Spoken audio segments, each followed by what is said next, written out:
नमस्ते तथा स्वागत छ सम्पूर्ण विद्यार्थी साथीहरूलाई हाम्रो एस सिक्रेट एजुकेसन युट्युब च्यानलमा। हामी तपाईहरुलाई आज यस पाठमा बीबीएस सेकेन्ड इयरमा रहेको म्याक्रो इकोनोमिक्स सब्जेक्टमा छौं र यसको हाम्रो एक्जाममा आउन सक्ने र हाम्रो विभिन्न च्याप्टरमा भएको भेरी इम्पोर्टेन्ट अलि इम्पोर्टेन्ट वाला क्वेशनहरु लिएर आएका छौं है। कुन च्याप्टरमा कस्ता क्वेशनहरु इम्पोर्टेन्ट छन् र कुन च्याप्टरमा कतिवटा क्वेशनहरु छन् त्यसको बारेमा हामी यहाँ चर्चा गर्नेछौं। तपाईलाई एक्जाम बेसको लागि यो हेल्प हुनेछ र तपाईहरुको डिमान्ड अनुसार नै मैले भिडियो ल्याएको छु, हेरेर हामीलाई प्रतिक्रिया दिनु होला, ठीक छ। र हाम्रो म्याक्रो इकोनोमिक्समा जम्मा 10 वटा 10 वटा च्याप्टर छ है।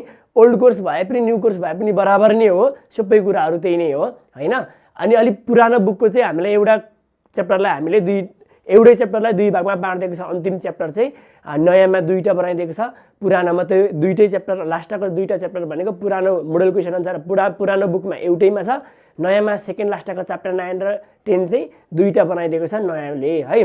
ल कसै बुकमा कुनै पब्लिकेसनमा 9 वटा च्याप्टर होला, कुनै पब्लिकेसनमा 10 वटा च्याप्टर छ, जति भए पनि हाम्रो हुने कन्टेन्ट सबै त्यति नै हो है। अब हाम्रो एक्जाममा आउन सक्ने र बुकमा भएका मोडल क्वेशनहरु के हुन् है, मैले यहाँ लिएर आएको छु। हेर्नुस्, इम्पोर्टेन्ट क्वेशन अफ म्याक्रो इकोनोमिक्समा हाम्रो युनिट 1 मा हेर्नुस् के छ।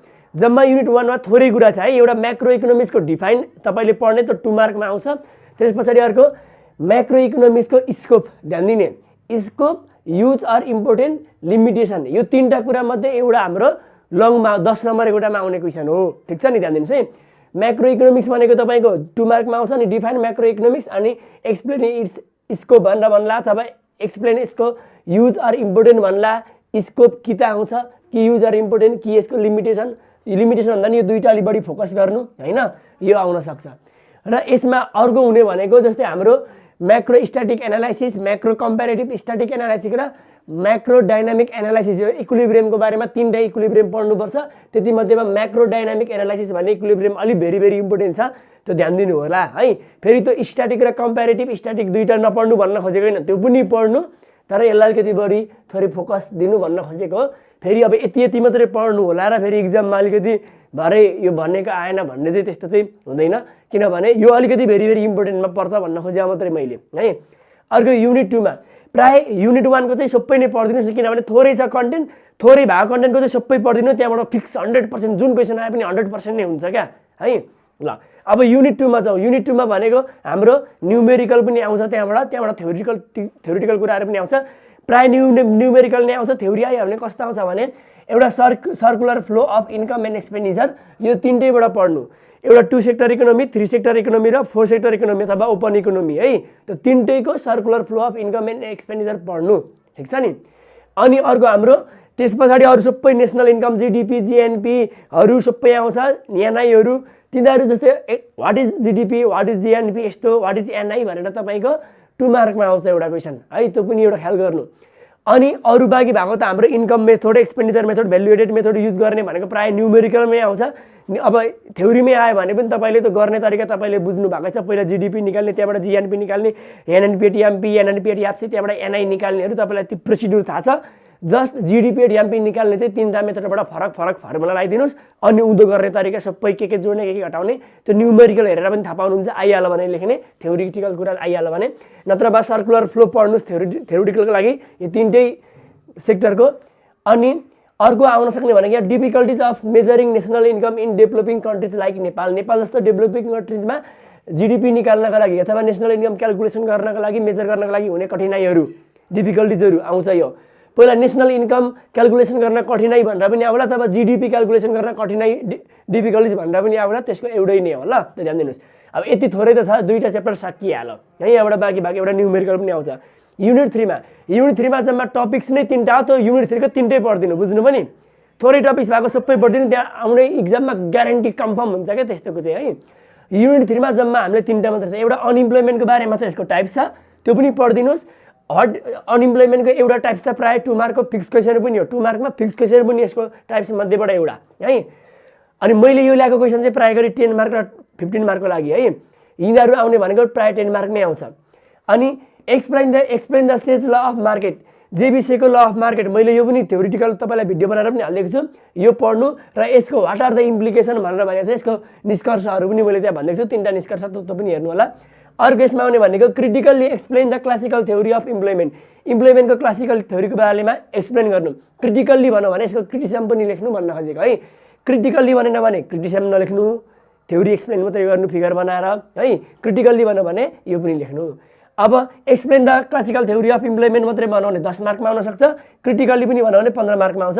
यो तीनटा तपाईँले एकदम ध्यान दिनुहोस्। त्यही माथि यो दुईटा छोटो छ कि यो तीनटा चाहिँ सबै पढिदिनुहोस्, यसमा कुनै समस्या छैन। यति मध्येबाट एउटा लगभग फिक्स जस्तै पनि हो।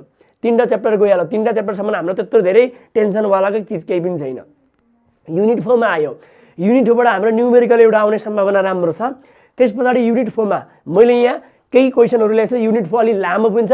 अब तपाईँको त लगभग अस्मिता पब्लिकेसनमा त यो 100 पेज भन्दा बढीको दिएको छ, 100 पेज जति बराबरको दिएको छ यसबाट होइन।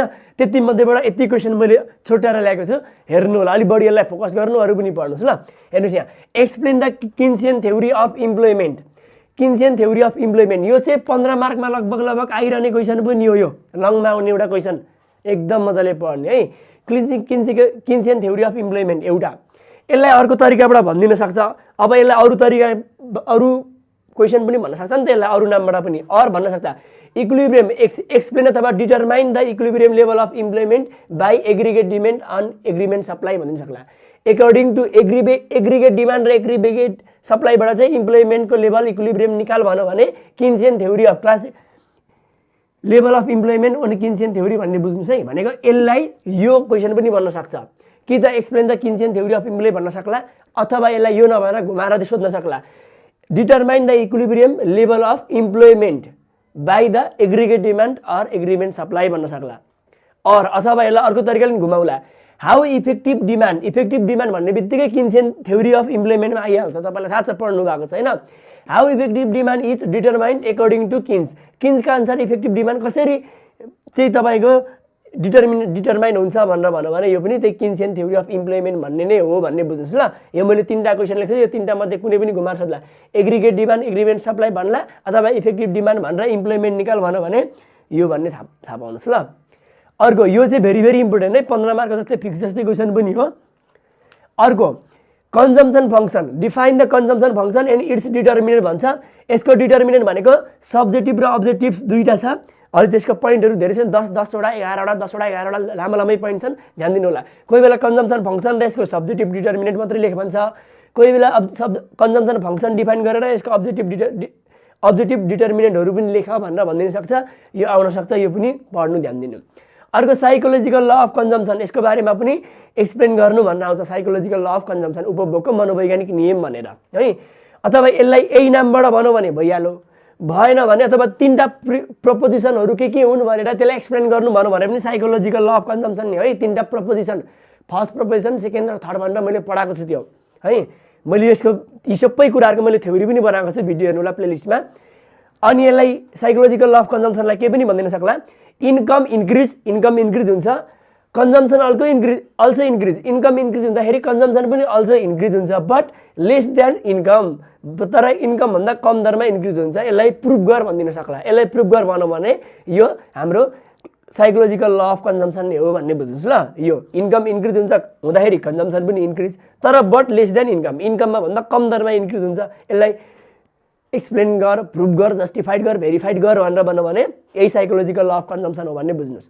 तीनटा प्रोपोजिसनलाई पनि प्रुभ गर भन्यो भने यही हो भन्ने बुझ्नुहोस् है। अर्को relation between APC and MPC, average propensity to consume र मार्जिनल प्रोपेन्सिटी अफ कन्ज्युम, यो दुईटाको रिलेसन छ, बुकमा पनि राम्रोसँग दिएको छ। यसलाई 5 मार्कमा अथवा 10 मार्कमा आउन सक्छ, यो ध्यान दिनुहोस् है। अर्को paradox of thrift, paradox of thrift, बचतको विरोधाभास भन्ने यो के हो यो सोध्न सक्छ। अथवा यसलाई के पनि भन्न सक्ला, अर्को saving is vice not a virtue, saving चाहिँ भाइस हो, अभिशाप हो, नट अ भर्च्यु, वरदान होइन, यसलाई प्रुभ गर भन्न सक्ला। अथवा यही भनौँ भने पनि प्याराडक्स अफ थ्रिफ्ट नै हो, बचतको विरोधाभास नै हो, यो दुईटालाई एउटै नाम भनिन्छ। अथवा यसलाई के भन्न सक्छ, increase in aggregate saving leads to decrease in law, increase in aggregate saving leads to decrease in aggregate सेभिङलाई प्रुभ गर भनिदिनु सक्छ।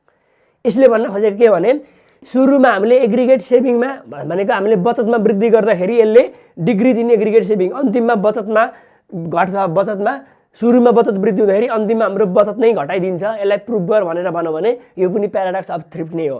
यसको यहीभित्रै पर्छ, हामीले यहीभित्र पढ्ने भनेकै सुरुमा बचत वृद्धि गर्दाखेरि अन्तिममा फेरि यसले उत्पादन पनि घटाउँछ र बचत पनि घटाउँछ भन्ने हामी यो भित्र पढ्छौँ। यो प्रुभ गर भने पनि प्याराडक्स अफ थ्रिफ्ट नै हो भन्ने बुझ्नुहोस् ल। अर्को क्वेसन, एउटा दुईटा तीनटा चारवटा पाँचवटा क्वेसन भयो। अर्को क्वेसन यहाँ, वाट इज इन्भेस्टमेन्ट अथवा टाइप्स अफ डिफाइन इन्भेस्टमेन्ट भन्ला अनि यसको टाइप्स भन्ला है। टाइप्स यसको विभिन्न टाइप्स छन्, ध्यान दिनुहोस्। त्यसै गरी पनि हाम्रो यसको अटोनोमस इन्भेस्टमेन्ट र इन्ड्युस्ड इन्भेस्टमेन्ट एकदम धेरै महत्त्वपूर्ण छ। अनि यसको डिटर्मिनेन्टहरू लेख भन्न सक्ला, यसको सर्ट टर्म अथवा लङ टर्म डिटर्मिनेन्ट छ त्यो लेख्नु भनेर सोध्ला, त्यो पनि ख्याल गर्नुहोस्, यो सोधिरहेको क्वेसन पनि हो। अर्को, वाट इज इन्भेस्टमेन्ट मल्टिप्लायर भनेर सोध्छ, इन्भेस्टमेन्ट मल्टिप्लायरलाई जस्टिफाई गर्ने। अनि यसको इन्कम जेनेरेसन प्रोसेस अफ मल्टिप्लायरबाट इन्कम जेनेरेसन कसरी हुन्छ त्यो प्रोसेस तपाईँले लेख्नु भनेर सोध्छ। म यसको यो च्याप्टर मध्येमा यसको मात्रै थ्योरी बनाउन बाँकी छ, म यसको थ्योरी पनि बनाएर लिएर आउनेछु। इन्भेस्टमेन्ट मल्टिप्लायर भनेको के हो र अथवा मल्टिप्लायर मात्रै भनेको के हो, यसको इन्कम जेनेरेसन प्रोसेसको बारेमा लेख्नु भनेर आयो। यो दुईटै सोध्यो भने 15 मार्कमा सोधिदिन्छ। कोही बेला income what is investment multiplier भनेर यसलाई जस्टिफाई गर अथवा फिगरसहित व्याख्या एक्सप्लेन गर भनौँ भने 10 मार्कमा आउँछ। यति अलिकति मजाले फोकस गर्नु।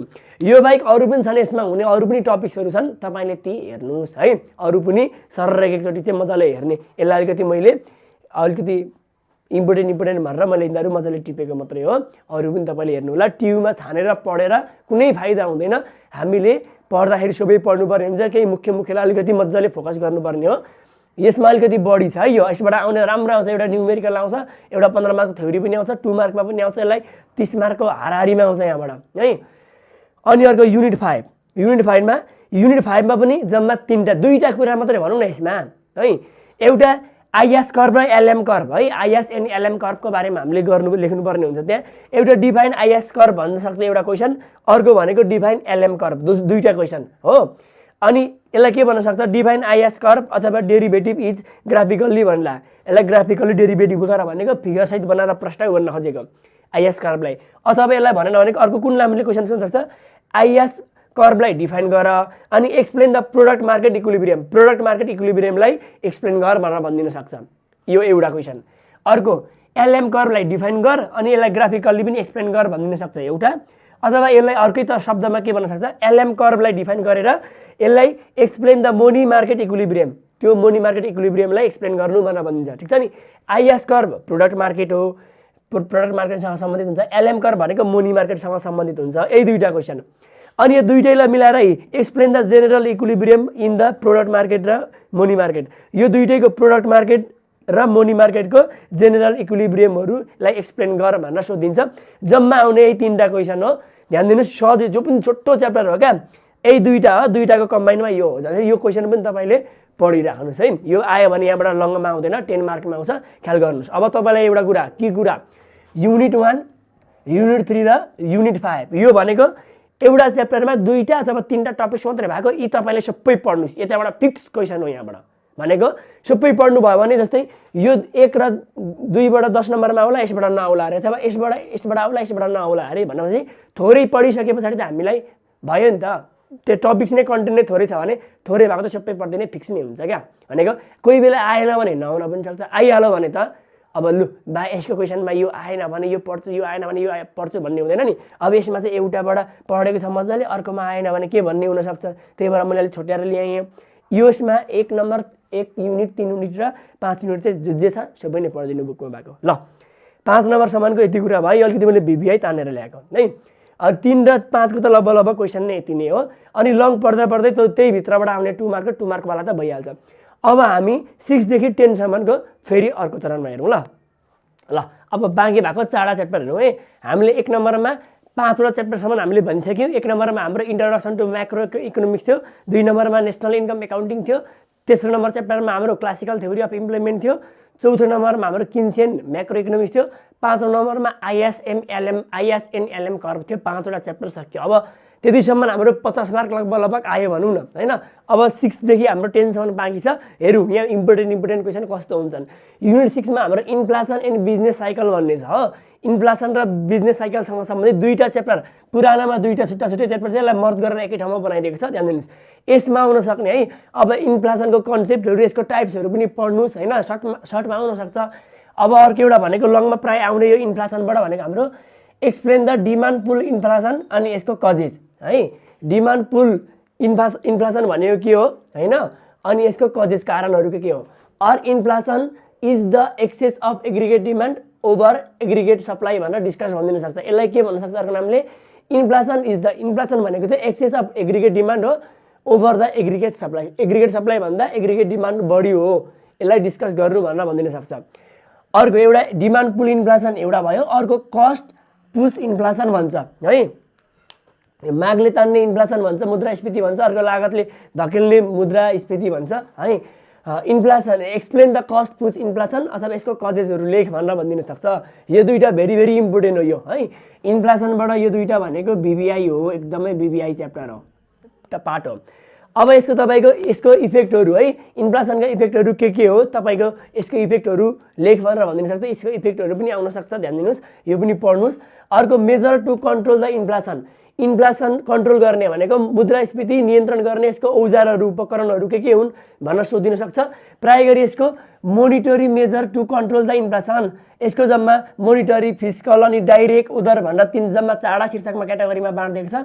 यति मध्येमा पनि हाम्रो मोनिटर इन्फ्लेसन कन्ट्रोल गर्ने मोनिटरी र फिस्कलको बारेमा चाहिँ दुईटा मेजरमेन्टको बारेमा चाहिँ तपाईँले एकदम ध्यान दिनुहोस् भनेको मुद्रास्फीति नियन्त्रण गर्ने औजारहरू, एउटा मोनिटरी मेथड, अर्को फिस्कल पोलिसी, दुईटा मेथडबाट हामीले यो कन्ट्रोल गर्ने दुईटा मेथडहरू तपाईँले एकदम ख्याल गर्नुहोस् ल। अथवा यसलाई एन्टी इन्फ्लेसनरी मेजर पनि भनिन्छ, ठिक छ नि। कन्ट्रोललाई मेजर टु कन्ट्रोल इन्फ्लेसनलाई हाम्रो एन्टी इन्फ्लेसनरी मेजर पनि भनिन्छ। प्रायः सोद्धाखेरि दुईटाको अलि बढी सोध्छ, मोनिटरी र फिस्कल दुईटा इन्स्ट्रुमेन्ट चाहिँ बढी सोध्छ। अर्को यति हुँदाखेरि हाम्रो इन्फ्लेसन सक्यो। अब अर्को हाम्रो आउँछ बिजनेस साइकलको बारेमा। बिजनेस साइकलमा हाम्रो बिजनेस साइकल यसको टाइप्सहरू छ हैन, यसका फिचर्सहरू छन्। यसको टाइप्सहरू प्राय 2 मार्क्समा सक्छ, मैले त्यो यहाँ लेखाइन, त्यो तपाईँले हेर्नु होला। र यसको भेरी भेरी भेरी इम्पोर्टेन्ट र 15 मार्कमा आउने सम्भावना भएको क्वेसन भनेको फेजेस अफ बिजनेस साइकल, व्यापार चक्रका यसका चरणहरू हैन। 4वटा चक्र छ नि हाम्रो, डिप्रेसन, रिसेसन हैन, बुमहरू भएको जुन 4वटा हाम्रो यसको 4वटा हाम्रो फेज छ। त्यो 4वटा फेज तपाईँले एकदम ध्यान दिने हो, हामीले यसलाई रेखाचित्र बनाएर गरिदिने। अनि यसको measure to control the business cycle, र बिजनेस साइकल कन्ट्रोल गर्ने यसको मेजरमेन्ट हो, औजारहरू उपकरणहरू नियन्त्रण गर्ने है, व्यापार चक्र नियन्त्रण गर्ने उपकरणहरू लेखा भन्न सोधिन सक्छ। यो एकदम ख्याल गर्ने है। यति मध्येबाट हाम्रो एउटा दुईटा तीनटा अलि मुख्य अनि यो बाँकी भएको पनि हेर्ने ल। यो च्याप्टर 6 पनि सक्यो। अब युनिट 7मा हेर्ने मोनिटरी थ्योरीसँग सम्बन्धित छ हैन। मोनिटरी थ्योरीमा अब हाम्रो एउटा मुख्य भनेको मोनिटरीको पोलिसी भनेको मोनिटरी भनेको के, मोनीको यसको कन्सेप्टहरू त तपाईँले पढ्नुहुन्छ, 2 मार्कमा आउँछ।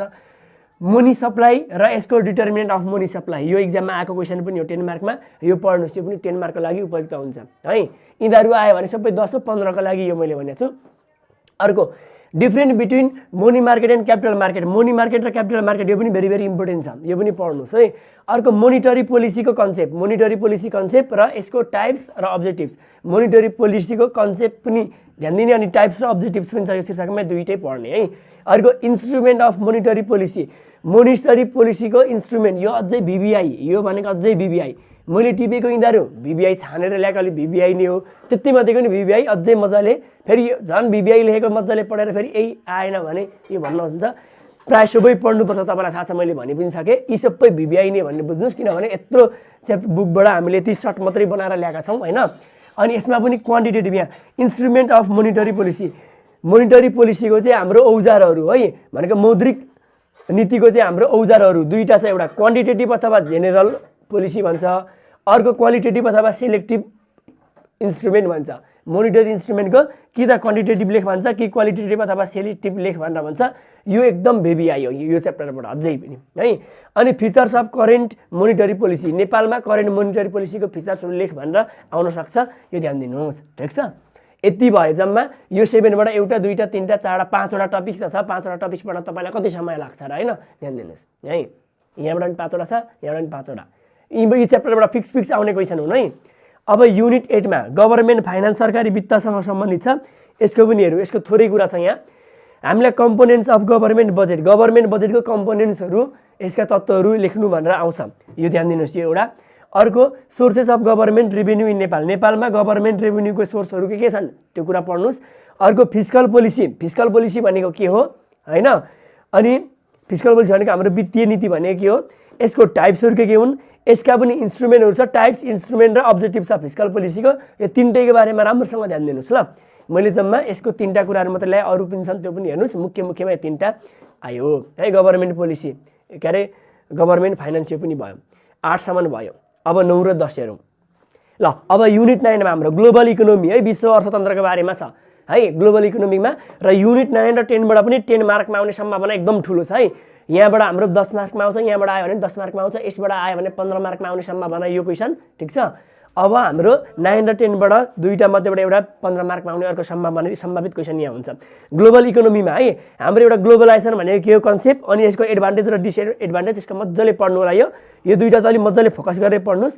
अनि अर्को issue of Nepali foreign trade, नेपालको वैदेशिक व्यापारको मुद्दाहरू के हुन् है। Issue of Nepali foreign trade यसको बारेमा एकदम ध्यान दिनुहोस्।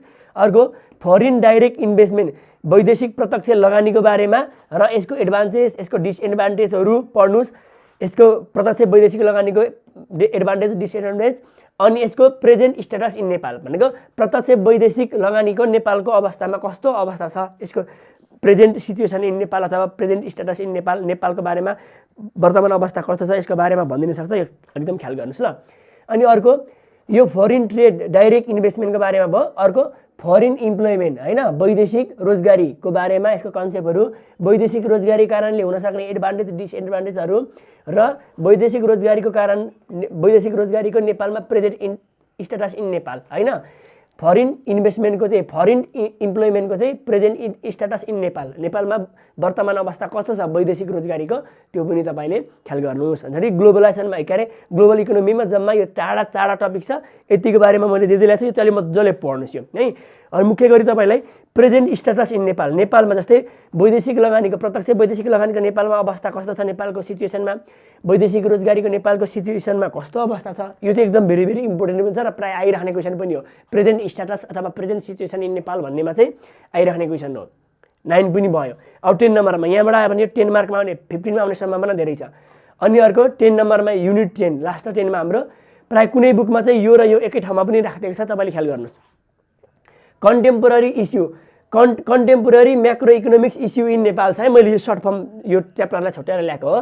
Contemporary macro economics in Nepal, नेपालमा समष्टि अर्थशास्त्रको वर्तमान अवस्थाहरू हैन, वर्तमान मुद्दाहरू के कस्तो छन्। अब यो भित्र हामीले पढ्नुपर्ने एउटा प्राइभेटाइजेसन भनेको के हो, भनेको निजीकरण भनेको के हो, यसको एडभान्टेज डिसएडभान्टेज छ। अनि नेपालमा निजीकरण है, प्राइभेटाइजेसन इन नेपाल भन्ने पनि छ, त्यो पनि पढ्नुहोस्। प्राय एडभान्टेज डिसएडभान्टेज हेर्नुहोस्। अनि अर्को इकोनोमिक लिबरलाइजेसन भन्ने छ, आर्थिक उदारीकरण भन्छ, यसको कन्सेप्ट पढ्नुहोस्। अनि यसको कम्पोनेन्ट पनि छ त्यो पनि पढ्नुहोस्। अनि यसको एडभान्टेज डिसएडभान्टेज पनि पढ्नुहोस् है।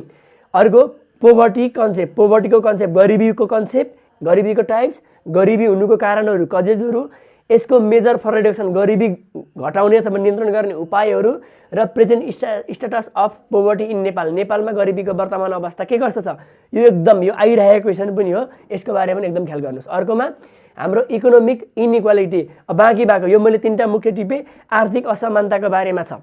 इकोनोमिक इनइक्वालिटीको भनेको यसको कन्सेप्ट टाइप्सहरू अनि नेपालको अवस्थामा के छ त्यो लेख्ने। अर्को पब्लिक प्राइभेट पार्टनरसिप हैन, पब्लिक प्राइभेट पार्टनरसिपको पीपीपीको बारेमा यसको कन्सेप्टहरू र नेपालको अवस्थामा पीपीपी कसरी लागू गरेको छ त्यो पनि हेर्ने।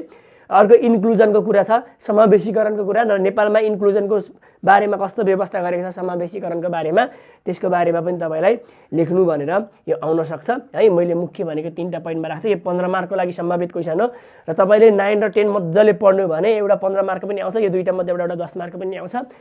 एकदम ख्याल गर्नुहोस् ठिक छ। इम्पोर्टेन्ट क्वेसनहरू हाम्रो लगभग यसरी हामीले निकालियो है। अब यति भइसके पछाडि तपाईँले टक्क यी क्वेसनलाई लिस्ट गर्नुहोस् अनि क्वेसन ब्याङ्क पनि एकचोटि हेर्नुहोस् होइन। यी मैले 10 मार्क र 15 मार्कको लागि यो हेरेको छु। 2 मार्कको क्वेसन हामीले यहाँ लेखेको भन्दा फाल्टो पनि आउन सक्छन् 2 मार्कको लागि अझै, किनभने धेरै टपिक्सहरू छुटेको छन् नि त यहाँ त, बुकमा भएको सबै आएको छैनन्, मुख्य आएको छन् सम्भावितहरू होइन, इम्पोर्टेन्ट जीवनमा पनि काम हुने। र यी कुराहरू तपाईँले एकदम ख्याल गर्नुहोस् है। हामीले अब म्यानेजमेन्टको सेक्टर भनेको ब्याङ्किङमा प्राय तपाईँहरू एकाउन्ट फाइनान्सहरू बढी सम्बन्धित भन्नुहुन्छ, तर इकोनोमिक्स एकदम सम्बन्धित छ ब्याङ्किङमा होइन। इकोनोमिक्स, एचआरएम र हाम्रो अर्गनाइजेसन बिहेभियर एकदमै इम्पोर्टेन्ट हुन्छ, तपाईँले ती कुराहरू ख्याल गर्नुपर्ने हुन्छ।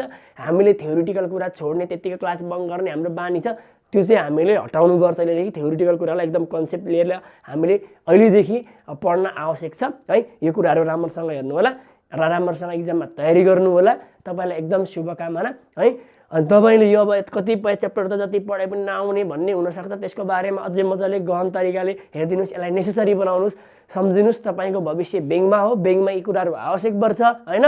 ब्याङ्कमा जाने महिनाको 50-60 हजार 1 लाख होइन मजाले कमाइ हुन्छ भन्ने मनमा लिने हो। त्यति भइसकेपछि त आहा होइन मेरो भविष्यको बाटो यो भन्ने पनि हुन्छ। त्यति भइसकेपछि आफू मोटिभेट पनि भइन्छ, यो त्यहाँ काम लाग्छ पनि। यी कुराहरू सबै छन्, यो मोनिटरी पोलिसीहरू, गभर्मेन्ट फाइनेन्सहरू त यिनीहरू एकदम काम लाग्ने कुरा हो। इन्फ्लेसनहरूको बारेमा होइन, यो सबै काम लाग्छ त्यहाँ। तपाईँले एकदम ख्याल गर्नु होला र त्यो सम्झेर भए पनि तपाईँले पढ्नु होला। म्यानेजमेन्टको सेक्टर ब्याङ्किङमा पनि हो र त्यो आधार कुराहरू म्यानेजमेन्ट पढेर फाइदा हुने यहाँबाट पनि हो।